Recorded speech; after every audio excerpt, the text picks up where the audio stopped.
listeners. I am Nikki Labonte, the Associate Operations Director, and I am here today with Sergeant First Class JG Miller. Thank you so much for joining me. Thank you for having me, and hello, Horn Camp listeners. So can you start off, just talk a little bit about yourself, your history with the horn, where you're at now? All right, so I started off, from a musical family. My family they weren't professional musicians, they were all in medicine. I originally was going to go into medicine. I had aspirations of being a pharmacological toxicologist, and I got accepted to the University of Rochester and Eastman School of Music as dual degree initially, and ended up that I really had a lot more fun practicing than lab work, because with practicing, if you screw up, you can just go back and fix it, but with lab work, if you've missed step one, you don't know until like 48 hours later, and then you're just banging your head into a desk because you got to start over. So I did my undergraduate at the Eastman School of Music with Peter Curau. I then switched originally from dual degree to dual major, so I was in music education. Went out, taught public high school. My heart goes out to all of you public high school educators, because I was part of that statistic that did not make it my first 3 years. Wonderful kids, just wasn't for me. Ended up doing my master's with a new program with the second horn of Boston, Daniel Katzen. He went out to University of Arizona. I spent my 2 years in the desert, just refining. It was a woodwind quintet specialty, so I spent played about 50 or 60 woodwind quintet pieces over 8 concerts. And then figured if I'm going back for a master's, might as well go back for a doctorate. So I went to USC in Southern California to study with Jim Thatcher, who's studio legend. Loved growing up listening and hearing his stuff, and ended up working in the studios at that point. So I played on some major soundtracks. My favorites were working with James Horner before he passed away on Amazing Spider-Man. He was just brilliant conductor, brilliant composer, and James Newton Howard. Got a chance to work with him, which was a lot of fun. High energy stuff. You never knew what was on your stand when you show up. I love that variety. And of course, I played with orchestras along the way, and played with Rochester Philharmonic, and I did like some Mahler stuff with Tucson Symphony, and played with Flagstaff Symphony, and a couple of the orchestras in Southern California. There's tons of them out there. I really kind of got bit by the creativity bug young. So I compose on the side, I arrange and do a lot of arrangements on the side for horn, for brass quintet, for horn ensemble, and for those of you still listening, special surprise for KBHC Week 1. I'm premiering a new work for horn and piano. So, yay! So definitely if you're coming, Week 1, new piece for horn and piano. Otherwise, you're going to hear all about it. So, yay! It's celebrating the centennial of the 19th Amendment, which is women's suffrage. Yeah, awesome. So yeah, a little bit of everything. My biggest, so then I ended up, of course, I'm a member of the United States Army Field Band, and I can safely say, when I was an undergrad, there was no way I'd ever thought I'd be in a military band, because I weighed about 380 pounds, and there was no way I could have done that, and I didn't know anything about the Army at all. They have, I was like, well, I know they've got 150 different kinds of jobs. They've got 60 of them in science and technology, and there are 4 MOSs, military occupational specialties, that are music. And so I never really thought about it until I started hearing, we all know about the premier bands, and I ended up auditioning for this one when I was about that big at the Denton. Sorry, my mistake. Denton IHS. I got advanced in lieu of sending a CD, and I actually used my live audition at the Army Field Band as a prep for the LA Phil audition. Wow. And ended up fortuitously winning that job. I could not accept it right away because I was out rolling with British rock band The Who. So I had to do a delayed entry, I had to lose all the weight, and it was a real journey, and I love my job. It's so fun. We get to go out, we get to connect with people, and my big philosophy of music is making meaningful connections with your audience. There is no more appreciative audience out there than the ones we play for, because maybe they've been overlooked in the past, maybe haven't felt the welcome home that they should have, and it's not about us, it's not about the performers, it's about the shared experience that the performers have with the audience. And man, that's powerful. That's powerful. It doesn't matter if it's a rock band, it doesn't matter if it's a concert band, it doesn't matter if it's an orchestra. When you get that audience just into it, it's something else. That's Amazing. So, in 100 words or less, 100 minutes or less, that's pretty much that's how I got to where I am now. That is really cool. What strikes me about that the most is that throughout your schooling, you had a variety, you have gone every which way in music. Woodwind quintet, orchestral playing and orchestral subbing. Now you're in a military band. You were doing studio work. You do composition and arranging. I feel like this is a leading question, but I'm going to ask it anyway. Do you think that all of that kind of works together? Do you feel like you have a separate brain for wind quintet? I just feel like there's this amazing opportunity that you have for transference learning of all of these things coming together, and I'm sure that they interplay, but can you talk about that a little? Of course. There's some interesting things in the music education side of my upbringing. In some cultures, particularly sub-Saharan Africa, there is no unique word for music. It's just part of culture. I really feel that too many, especially high school students, especially college students, look at music as too compartmentalized. Now, you need to break things down in order to learn them, but at the end of the day, you need to connect them all together. So, in addition to arranging, this is all absolutely interconnected, 100%. And it's also marketable at the end of the day. The reason I got the opportunity to perform with The Who had little to do with my playing at all. It actually had to do with my arranging chops, because they needed someone to come in and essentially go through John Entwistle's parts off of the original album and transcribe them and then organize them in a way that could be performed. And it had never been done before, to my knowledge. So I was asked by Frank Symes, the music director, to be like, hey, we need to put this together. And the transference is just absolutely everything. And I should also note that my major, what we would call cognate at the doctoral level, was copyright law. Specifically speaking to music copyright law. So now with a friend of mine, a former KBHC alum as well, Wayne Liu, we have a publishing company. And I'm not a lawyer, I'm not bar certified, but I kind of operate as the consultant for legal matters as vice president. Wow, that is really amazing. It's all there. It's all there. And if you're going to pay this much money, especially to go to college, it's like a smorgasbord. Like if you walk into a smorgasbord, you're going to pay $15 up front. And if you just want a grilled cheese, sure, that's great. That's great. It's going to be the most expensive grilled cheese sandwich you've ever had. Me and my larger state back then, my mentality was eat everything. And so I took in everything, and that's kind of almost like a science side of learning. Like, yeah, you study to be a doctor, but you still have to take chemistry. You still have to take biology, and they don't compartmentalize like we do. They don't say, "Well, I'm a classically trained high horn." What does that even mean? And why would you do that? You're limiting your marketability. Yeah. So, or I'm only looking at orchestras. The Department of Defense is the largest single employer of musicians in the world. No way. Yes. Oh my God. Full-time musicians. I had no idea. Full-time musicians, the Department of Defense. In the armies alone, there are approximately 100 horn players. Wow. So why would you not look at all of your career options? And then people are like, oh, well, you got to go in the army. It's like, I have plenty of time to do other things. Like, I've got hobbies. I love video games. I was able to combine video games with Army, with arranging, and a week ago, the Federal Brass of the United States Army Field Band got to perform at the Penny Arcade Exposition in Boston for about 45,000 people milling about on the main floor. All video game music with the brass quintet. Wow. And that's the perfect merging of like my hobbies and then my profession as an Army soldier and my passion as a musician and an artist. So that is win-win. That is, I'm just constantly like in this conversation, even though it's been like 8-9 minutes, just how you're able to weave together all of these different things. I find it really, really fascinating.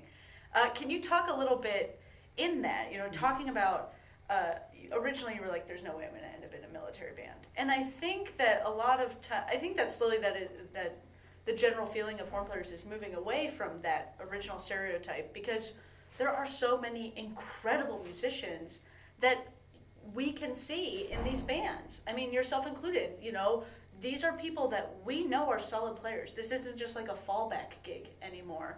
So can you talk about when did your mind change? Was there a moment Was there, when you got to the job, were you like, oh, wait a second, this is way better than I thought it would be? Or was it before then? Well, there's definitely before then, because military life is definitely, it's a lifestyle. You can't just come at it thinking like, oh, I'm just gonna, the common expression is, I'm just gonna toe the line for a while. Like it is a service. When you put on uniform, you are representing not only yourself, but generations of those come before you. Not as a musician, as a soldier. And that's really an important thing to remember. And, when I was younger, I was definitely, okay, I gotta do this. I gotta win this. I gotta do all this stuff. And now, like, that changed when I started really looking at military life and what it's about. And my philosophy of music changed as a result of my military service after seeing the power that music has on veterans. And so there definitely, when I was like, hey, I had the opportunity to get this job, and I looked at it, and it's like, you look at it on paper, and, hey, this is a good gig. And I was doing the Freeway Philharmonic or the Interstate Symphony, whatever you want to call it, patching together a respectable freelance career. But, I had recently been engaged, and I'm looking at, after a while, you have to look at it and figure out, it's not that you need to look at yourself, but who you are at 18 is very different from who you are at 21. It's very different from who you are at 25. And by the time I'm 30, I started to feel like I might have had a modicum of my life figured out. And it's one of those things where it's not, people are like, oh, you're settled. I'm like, no, I'm not settled. You're never settled. You keep writing, you keep arranging, you keep finding new creative outlets. And when it came to military service, definitely for me, the big thing was, how am I going to change my lifestyle to match this, particularly with diet and exercise? And I'm going to be honest with you, I was on track for a heart attack at 45, the way I was eating and the way I treated my body. And I can honestly say, and that you can't say this about a lot of jobs, but I can honestly say that this job has added years to my life. Wow. Because I was not in a good place, and I didn't really care. So it kind of gave me something to really wrap my head around and really start to realize, really honestly, from the military helped me understand actions, consequences, ramifications, and they gave me the tools to get to where I really knew I wanted to go. Of course, I wanted to be in science and medicine. I knew I was not healthy. And we all have our moments where it's like, yeah, okay, we'll take a bite of that. That's fine. Yeah. That's fine. But in terms of a lifestyle change, probably, when I started looking at how I felt leading up to going to basic combat training, BCT, also colloquially referred to as boot camp, but I started feeling better about my life. And that was the physical. That's like the surface level stuff. And then I come out, I end up in this job, and you've got the stereotype, well, all you do is play marches. Nope. You play what the audience is digging. And particularly right now, our program at the United States Army Field Band is all about connecting to Americans where Americans are. And, we're doing some John Mackey, we're doing John Williams. Come on, horn players. Who doesn't like playing John Williams? Honestly, really. And being a studio musician, I'm like, this is my jam. Yeah. This is my jam. It's all coming back. And with the federal brass, my brass quintet, the group has a bunch of arrangers and composers in it, so we just write our own music. So if at any point, I'm starting to feel like, okay, humdrum, day in, day out, write something. Mm-hmm. Okay, write something. That is, I just think that's amazing. It's such a well-rounded, the real definition of a well-rounded career, of getting to do all of these things. Talking about well-rounded musicians, let's segue into Kendall Betts Horn Camp. Outstanding. Can you talk about your relationship with camp? You're coming back to camp. Yes. Yay! I am very excited. I was very involved with camp originally as a participant in 2000. So I was a junior in high school. One of my best friends was in my wedding, Alan Fogel. He had just gotten into middle school, and we were roommates. And then that plays later because we were then roommates in college, or in undergrad. Uh-huh. We went to school together. And then he was doing his master's when I was doing my doctorate at USC. So Alan Fogel, love you, brother. We go all the way back, God. and that professional and personal relationship started at KBHC in cabin 3. I think it's still. I think cabin 3 is still there. It's still there on the hill. And our signatures are definitely in there. So if you come, see if males only. Males only. I am not. No, we're not doing any of that. But Alan and he also introduced me to one of his friends. We're all good friends, Dylan Hart, and yeah, we all have our signatures hidden well in cabin 3. So you're gonna have to look. So I came as a participant as a high schooler. Mm-hmm. I then something fell through, and Kendall, rest his soul, was a big mentor. His impact on my career cannot be overstated. So my second year there in 2001, their lifeguard had to cancel at the last minute. Now I was, as all good Boy Scouts know, I was Boy Scout lifeguard certified. And so I raised my hand. Kendall's like, if we don't have a lifeguard, we can't open the swimming area. The swimming area is glorious. Wear your protective flotation devices. Absolutely. Boy Scout lifeguard. Boy Scout lifeguard is telling you, wear your PFDs. Even if you're in a boat, and I don't care how good of a swimmer you are, put those things on. Come to week 1, you'll get this lecture Safety in first. person. Safety first always. So Kendall was just like, you're a lifeguard. I'm like, I'm BSA certified. I'm not Red Cross certified, but I'm BSA. He's just like, good enough. I'm going to waive your fees. But I had to work. So it was like a work-study program. And there was, like, back then, staff was, I think, one person. It was pretty much Bernard. Like, Bernard did all of it. It was just Bernard. Staff. Bernard was staff. And so then there was a moment that Kendall told me a couple years later that, you know, the high school veterans were just we were just really struggling to get the concepts of the fundamentals class in the morning. And so we came up, Kendall was just really getting frustrated, and so then we came up with this chant, which I guess might have started, maybe that was foreshadowing of my military interests, but we came up with like this marching tune that we would like sing going from class to class. And then he overheard that, and he was just like, I want to know who came up with that, blah blah blah. And I'm like, well, I did. He's just like, that's outstanding. And that kind of, I think Kendall started to realize, like, I started to understand that he really cared about the individual, almost sometimes more than the individual cared about themselves. Mm-hmm. And that ethos was woven so deeply into the camp at such an early stage, and it's so incredibly humbling and gratifying, and something we should celebrate, that continues on. That's his legacy, is being passionate about horn playing. It's not about being the best player. It's about being passionate about horn playing and loving what you do to the best of your ability. So then after that, I kind of got on I was on Kendall's radar. He's like, hey, I want to come back. So staff was volunteer, and I was then on staff for a decade, a decade, almost exactly. I worked a lot with Kendall, because at that point I was studying with Professor Peter Curao, and I was really, really interested in the development of the high school curriculum. Mm-hmm. So Kendall kind of put me in charge of working with high school rookies, first thing, 8 a.m., and working with their fundamentals so that when they showed up to his cabin at 8:30, they were ready to go, they were warmed up, their brains were on, and it was it became just like a pipeline. And Kendall's like, send them over here. And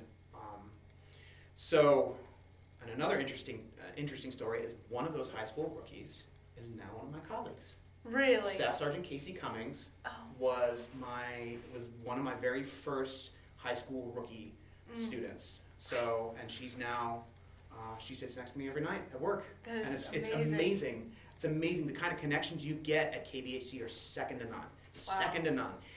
And and then I had won this job, and my first year of not going to camp, I was at basic training, combat training. So, sure.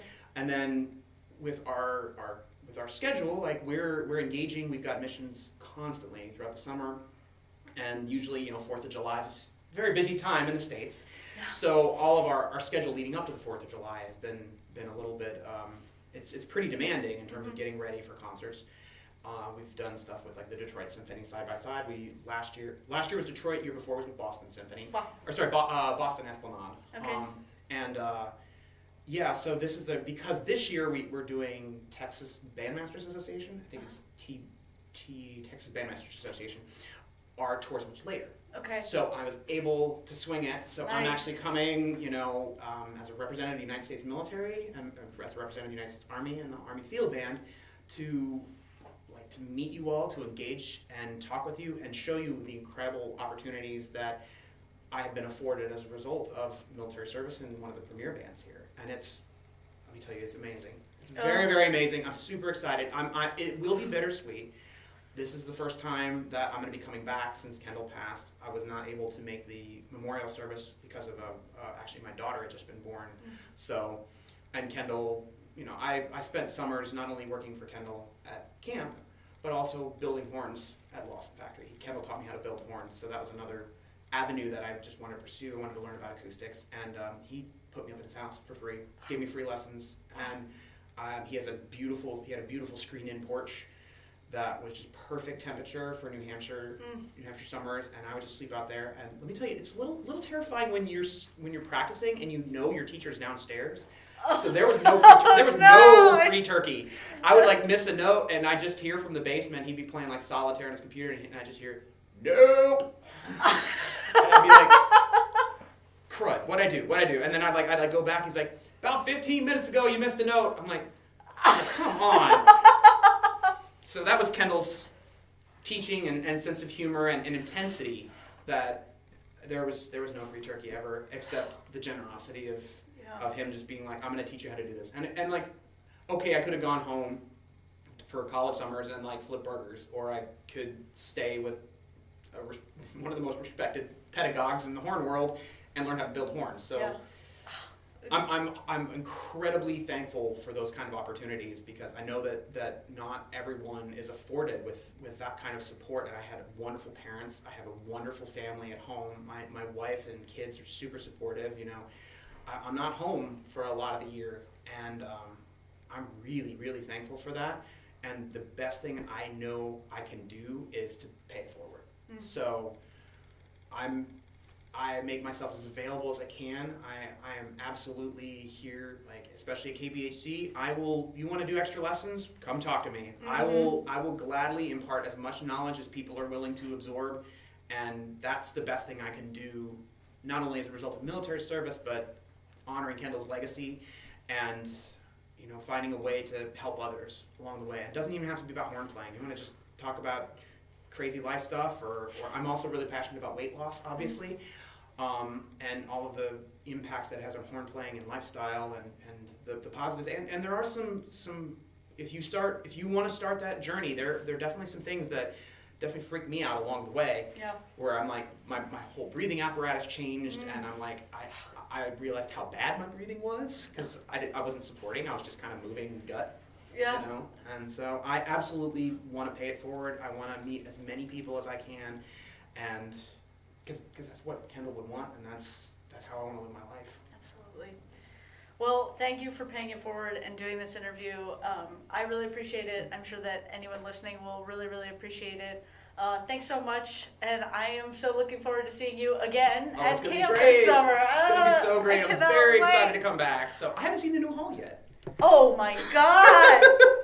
Okay, well you have to come to camp to see the new hall. We used to have to come to camp to see the new hall. Oh, this hall looks amazing. I mean, we used to play in the senior infirmary, I think it was called. Yeah. It was glorious because it was the only hall I've ever played in where cell phones didn't go off. Right. Because back then there was no service at all. Now I'm sure now there's probably a little bit, but let's leave the cell phones at home. This is our time to unplug and let's enjoy the community and at least try to pretend like it's 1995. There are still no self-service in the new hall. So in the new hall? There's no. Okay. Do we have time for one more funny anecdote? Yes. Okay, so this is a funny anecdote. So as the lifeguard, we would get these city slickers that would come up, and they're like, I've got to have, and they have this phone that's the size of a shoe or something. Yeah. And I've got to get this phone call in, and blah, blah. I'm like, well, is it an emergency? Is your family okay? We've got a landline. And he said, no, it's I've just got to do this, and I've got blah blah blah blah. I'm like, oh, okay. Well, as the lifeguard, I'm like, well, you might have a chance out in the middle of a lake. No. So they got out, they got some beautiful sun, and they get out there and they realize that there's no cell signal there either. And in the process, they feel a little bit better about life because they're out on the glorious nature, and then they kind of look up and and I kind of see them like fidgeting with their phones, and then they just kind of put down, and then I just see them relax a little bit. You told them that there was cell service in the I said that there may have been cell phone service. Oh. Maybe they want to try that. And I said, in the process, worst case scenario, you don't have cell phone service, and you get a nice little workout and a beautiful view. What's wrong with that? It feels a little underhanded to get It's- to a good, It's one of those things in my younger, maybe less professional days that, I wanted to make sure that people experience their surroundings. Good. So it was good intention, blind. It was, of course, well-intentioned. Okay. Always well-intentioned. And yeah, let's unplug. Let's enjoy community, and that's the best part about KBHC. It's the community. Yeah, I think so. I mean, just how small the music community is, but how small just the horn camp world is. It's insane. Yeah. It's just absolutely insane. Well, thank you so much for having me. Thank you so much for doing this. I really appreciate Thank it. you for listening. Thank you for listening. Have a great day.